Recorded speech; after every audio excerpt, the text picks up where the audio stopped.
Hi everyone, welcome or welcome back. Today we're going to be talking about shame.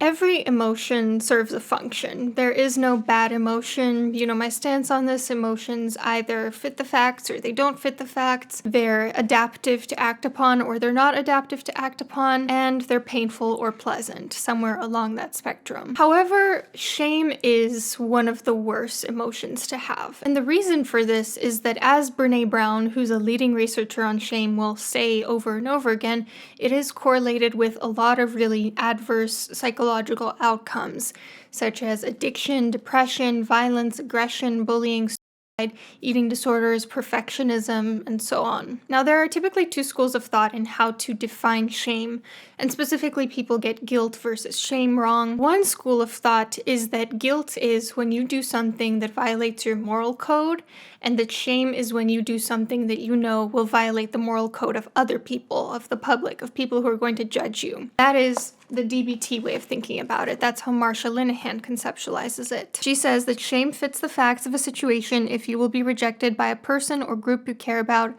if your personal characteristics or behavior are made public. A different way of thinking about it is that guilt is when you do something that violates your own moral code, and shame is when you believe you are an immoral or bad person overall. Instead of, I did something bad, I am something bad. So if you use this model of thinking about it, if you do enough things that trigger guilt over time, that will result in shame, because if you do enough bad things, you become a bad person. Shame has a very large body count. It's one of the more painful emotions, most distressing. It is a risk factor for people doing risky things, and especially if you take into account things like public shaming, like being rejected by a whole group of people because you did something wrong, then of course that's going to reinforce the idea that you're a terrible person because all these other different people think so. One of the most dangerous things, honestly, is when a group of people decide to reject and judge and condemn one singular person. It's why the internet can be so toxic at times. Shame festers in the dark. It wants you to keep what you've done that you feel is shameful to be a secret, because most people, when they actually tell someone else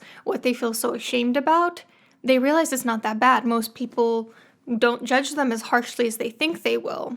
Most people feel better once they tell someone something that makes them feel ashamed. So like I said, shame makes people feel like their whole personhood is bad, which is rarely ever actually adaptive. What is the only situation in which it's actually adaptive to feel shame? If you're actually a bad person and need to consider changing your life around. If other people are telling you you're a bad person. But I challenge you to ask yourself, what would it take for you to say that someone is an objectively bad person? Because I get so many clients every week who come in and they say that they've done the most shameful thing, that they are the worst person in the world, that no one can compete to what they've done.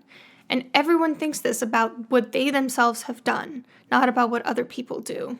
What would it take for that to be true? What would a person have to do to deserve feeling shame, to deserve feeling like they truly are an awful person? From my perspective, I tend to view people as multifaceted. I tend to see people as very many shades of gray. Very few people are mostly bad. To some degree, we're all bad and good at the same time. So from my perspective, my definition of how someone would probably be that they cause repeated and or serious harm to other people, either intentionally or negligently. So for example, a CEO who profits off of child labor knowingly in order to get rich, or someone who's taken a life because of a DUI and because of not wanting to take steps to recover from their substance use issue, or someone who repeatedly, chronically makes the lives of those people around them worse off, or just constantly hurts people, constantly abuses them, constantly causes them suffering from mild to severe ranges. I don't think someone would deserve shame if they occasionally hurt people in small ways.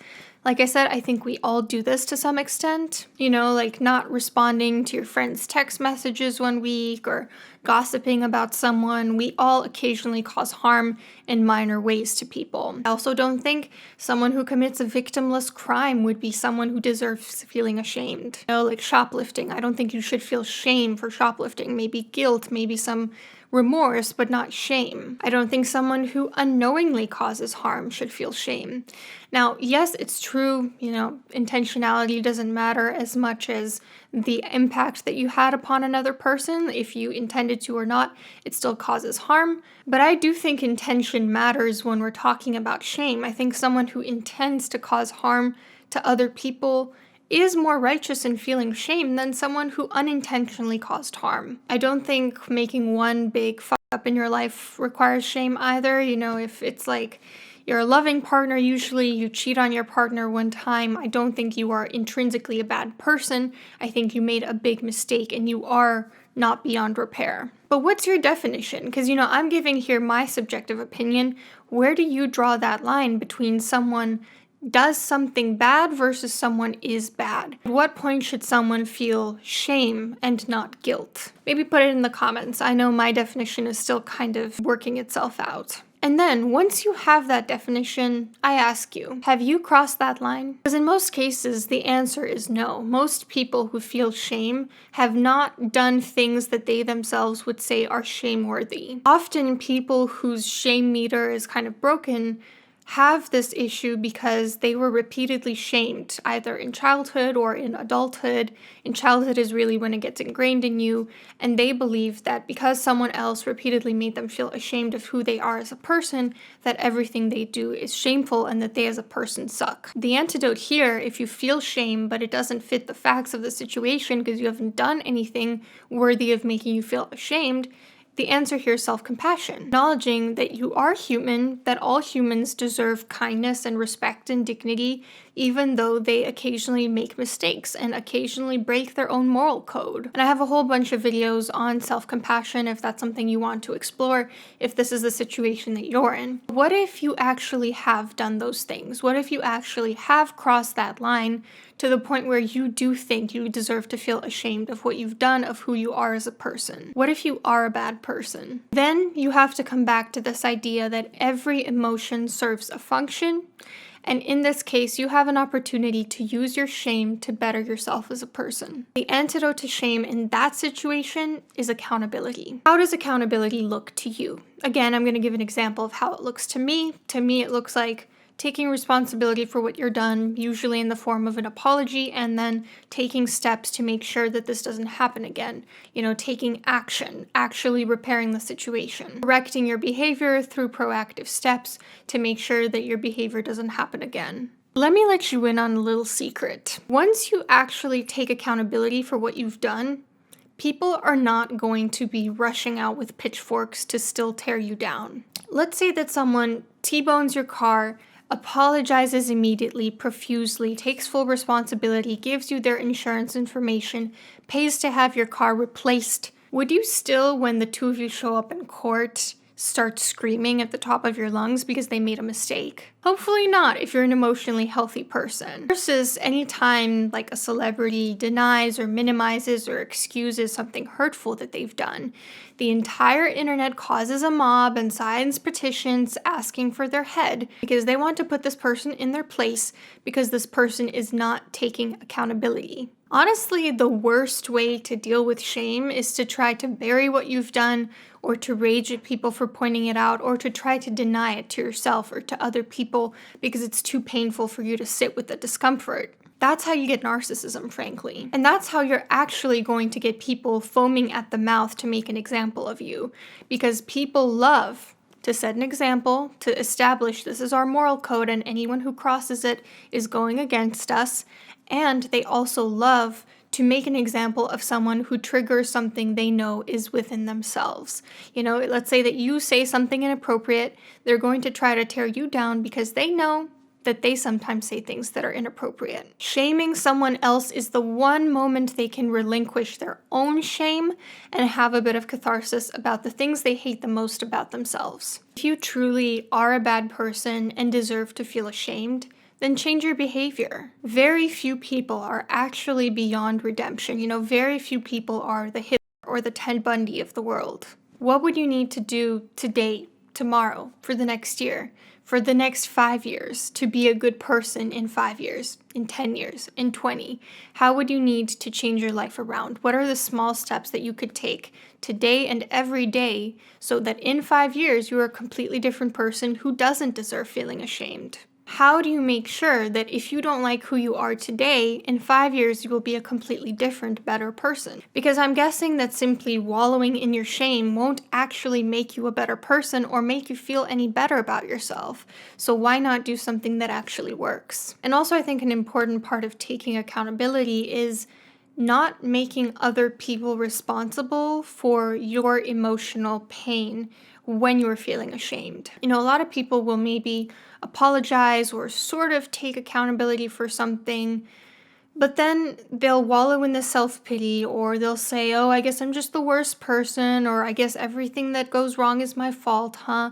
Sort of in this attempt to make other people comfort them because they cannot handle the distress of the shame that they're feeling. I encourage you, if that is your go-to response, sit in the shame. Tolerate the distress. You can tolerate it. It will end like all emotions do if you take the necessary steps to change your circumstances around. Taking pseudo accountability for things and then putting the onus on other people to comfort you is not true accountability.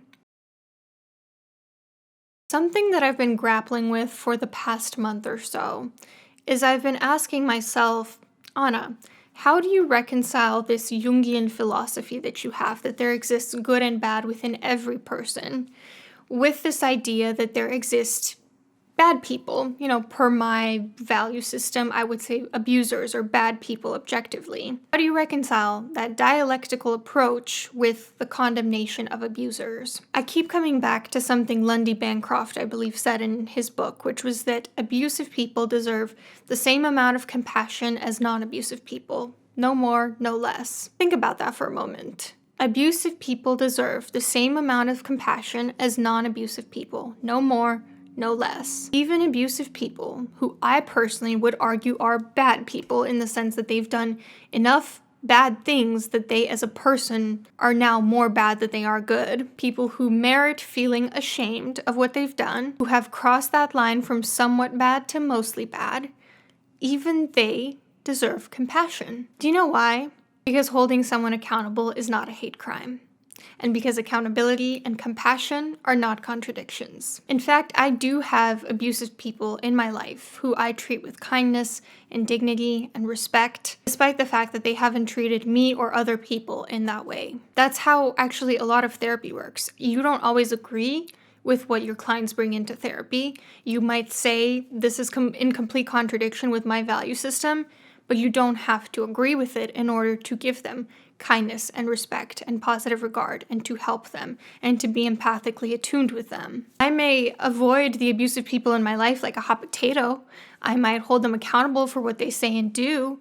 I might call out people who I feel are enabling their behavior. I may list the ways in which they hurt others, but I do still treat them with compassion. In a sense, I don't think that this Jungian philosophy does really contradict the idea that we need to hold abusive people accountable. Because talking about the way that their abuse is harmful to other people, about the way that they inflict damage upon other people's lives, that doesn't discount the idea that they are still human beings worthy of kindness and worthy of redemption. Now, what I won't do is listen to an abuser's pleas for compassion or empathy, when really what they're asking for is to just excuse their behavior and release them from that need for accountability. Sorry, that's not happening. If you don't want to be held accountable for your actions, it's not a lack of compassion. What you're really saying in that situation is that the only fair outcome as you see it is that you have no limits whatsoever. You're entitled to treat people however poorly you want, and no one has a right to call you out on it. But I think I'm bringing up this topic of abuse because, to me, it's one of those situations where a person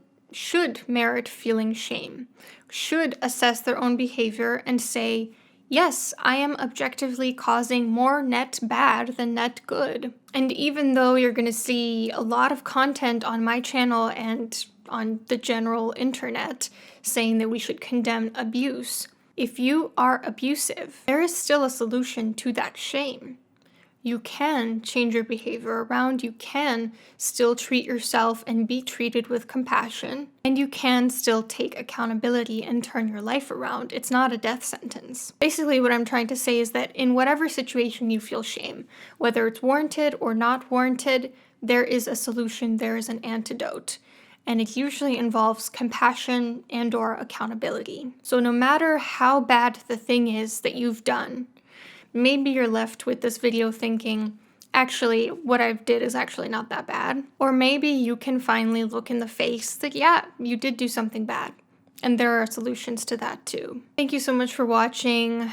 Sorry if you're a regular viewer, you know I've been a little bit slow with the videos recently. It's just been a very hectic schedule and a lot of traveling and stuff, but I'm trying to focus on quality over quantity right now. I have a really interesting video coming up on the research behind the ideal partner that I'm trying not to rush because I really want to go in depth into it. And do let me know what other types of videos you'd be interested in seeing. I would love to hear what suggestions you have. Hope you have a great rest of your week. Bye.